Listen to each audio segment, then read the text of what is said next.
ipaglaban. Sahod, trabaho at karapatan.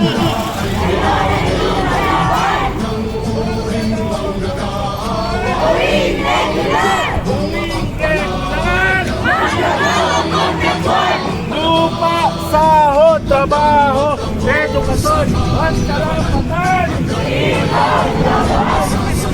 Pinakahalata na manifestasyon sa pagpangilabot sa Estados Unidos mao ang balibatan exercises na nakita mo karon sa Pilipinas. Magkano ba ang pahinga?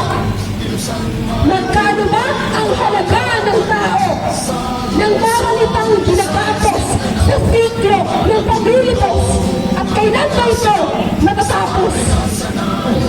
Hugos niyang baklason ang kadena na nagpagpapos at nagpayulos sa iya. Kung ipakita sa katawan ang pagkahyusa o pagbarok alang sa katuwag sa katawang Pilipino o katuwag ng mga mangulo. Uri man nagawa! Hubong mapagmalaya! Likain ang kasaysayan, mapagsamantala, durugin ang tuluyan dahil sa